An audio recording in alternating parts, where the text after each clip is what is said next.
అందరికీ నమస్కారం. ఈరోజు మనం ఒక పురాణ యుద్ధం వెనుక దాగి ఉన్న అసలు రహస్యమేంటో తెలుసుకోబోతున్నాం. వినడానికిది దేవతలకు, రాక్షసులకు మధ్య జరిగిన కథలా అనిపిస్తోంది. కాని నిజానికిది మనందరి కథ. మన లోపల జరిగే పోరాటానికి సంబంధించిన కథ. ఒక్కసారి ఆలోచించండి. మనం పోరాడాల్సిన అతిపెద్ద శత్రువు ఎక్కడో బయట కాదు, మన లోపలే ఉన్నాడంటే ఎలా ఉంటుంది? సరే, ఈ ఒక్క ప్రశ్నతో మన ప్రయాణాన్ని మొదలు పెడదాం.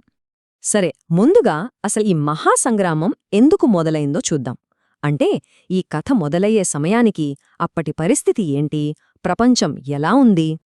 ఆ కాలంలో ధర్మమనేది పూర్తిగా పక్కకు వెళ్ళిపోయింది. అధర్మమే రాజ్యమేలుతోంది. ఎక్కడ చూసినా గందరగోళం, అశాంతి, అంతా ఒక రకమైన నిరాశతో నిండిన చీకటి యుగమన్నమాట. అలాంటి సమయంలో అసురులందరిలోకెల్లా అత్యంత బలవంతుడు, అత్యంత శక్తివంతుడు ఒకడు ప్రపంచాన్ని పాలిస్తున్నాడు. అతడి పేరే భండాసురుడు.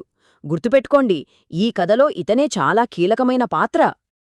ఈ భండాసురుడికే అహంకారం తలకెక్కింది. ఇక అడ్డూ అదుపు లేకుండా పోయింది. తనకున్న అపారమైన శక్తులతో దేవతల్ని నానా హింసలు పెట్టాడు. లోకంలో ధర్మం, న్యాయమనే మాటలకే అర్థం లేకుండా చేసేశాడు. అతని రాజ్యంలో మంచి అనేదానికే అసలు చోటే లేదు. ఇలా ఈ అరాచకం కొనసాగుతుండగా కథ ఒక పెద్ద మలుపు తీసుకుంది. ఆ చీకటిని చీల్చడానికి ఒక దైవిక శక్తి రంగంలోకి దిగాల్సిన సమయం వచ్చింది.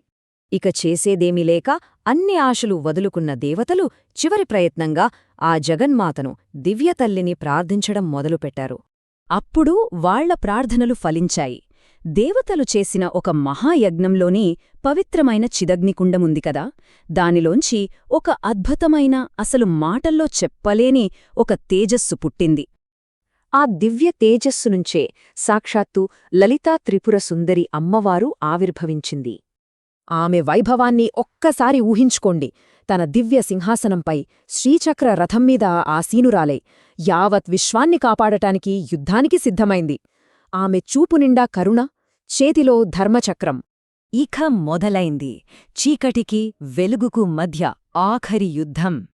ఆ మహాసంగ్రామం మొదలయ్యేసింది. ఒక పక్క భండాసురుడి క్రూరమైన అసుర సైన్యం, మరోపక్క లలితాదేవి తేజోవంతమైన దివ్య సైన్యం రెండో తలపడ్డాయి. భండాసురుడు తన పూర్తి శక్తిని ఉపయోగించాడు. రకరకాల మాయలు, భ్రమలు సృష్టించి దాడిచేశాడు. ఆయుధాల వర్షం కురిపించాడు. కాని అమ్మవారు ఏం చేసిందో తెలుసా? కేవలం ఒక చిన్న చిరునవ్వుతో, ఎంతో తేలికగా, ఎలాంటి ప్రయత్నం లేకుండానే వాటన్నింటినీ తిప్పికొట్టింది. చూసారా, కేవలం శక్తికి, అసలైన చైతన్యానికి మధ్య ఉన్న తేడా ఇదే. భండాసురుడి శక్తులన్నీ మెల్లమెల్లగా క్షీణించిపోయాయి. అప్పుడు లలితాదేవి ఆఖరి అస్త్రం ప్రయోగించడానికి సిద్ధమైంది. ఆ నిర్ణయాత్మకమైన క్షణం వచ్చేసింది. ఒకే ఒక్క దివ్యాస్త్రంతో భండాసురుడ్ని అంతం చేసింది. అలా చెడుమీద మంచి గెలిచింది. అయితే ఆగండి, కథ ఇక్కడితో అయిపోలేదు. అస్సలు కథ ఇప్పుడే మొదలవుతోంది. ఇప్పుడీ పురాణగాథను ఒక అర్థంలా చూద్దాం. దీని వెనుక ఉన్న అసలైన అర్థమేంటో, ఆ తాత్వికత ఏంటో తెలుసుకుందాం. ఒకవేళ ఈ కథ కేవలం దేవుళ్ళు, రాక్షసుల గురించి కాదనుకుంటే? ఒకవేళ ఈ కథ మన గురించే అయితే? మన లోపల ప్రతిరోజూ జరిగే సంఘర్షణ గురించే అయితే? నిజానికి భండాసురుడు అనే రాక్షసుడు ఎక్కడో బయటలేడు, మనలోనే ఉన్నాడు. ఎవరా భండాసురుడు అంటే, మన అజ్ఞానం, మన అహంకారం, మన కోపం, మన అసూయ, మన భయం, ఈ నెగటివ్ ఫీలింగ్స్ అన్నీ కలిస్తేనే భండాసురుడు. మరి లలితాదేవి, ఆవిడ కూడా ఎక్కడో బయటలేదు. ఆమె కూడా మనలోనే ఉంది. ఆవిడే మన అంతర్గత స్పష్టత, మన అవగాహన, మన చైతన్యం. ఈ దివ్యశక్తినే మనం లలితాశక్తి అంటాం. ఇది మనందరిలోనూ ఉంది. అలాంటప్పుడు యుద్ధం ఎక్కడ జరుగుతుంది?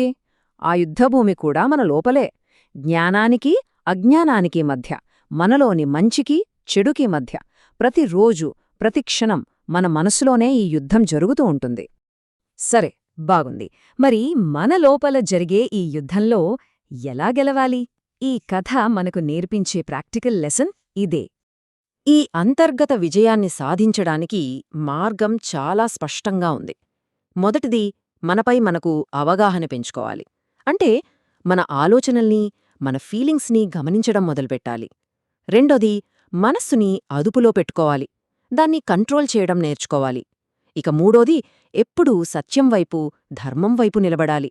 ఈ 3 విషయాలను పాటిస్తే చాలు, మనలోని భండాసురుడిపై విజయం సాధించడం ఖాయం. చివరిగా ఈ కథ చెప్పే అసలు నిజాన్ని గుర్తుపెట్టుకుందాం. ఎక్కడో బయట ఉన్న శత్రువులను గెలవడం నిజమైన గెలుపు కాదు. అసలైన విజయం, నిజమైన శాశ్వతమైన విజయమంటే మన లోపల ఉన్న అజ్ఞానాన్ని, మనలోని నెగటివ్ క్వాలిటీస్ని గెలవడమే.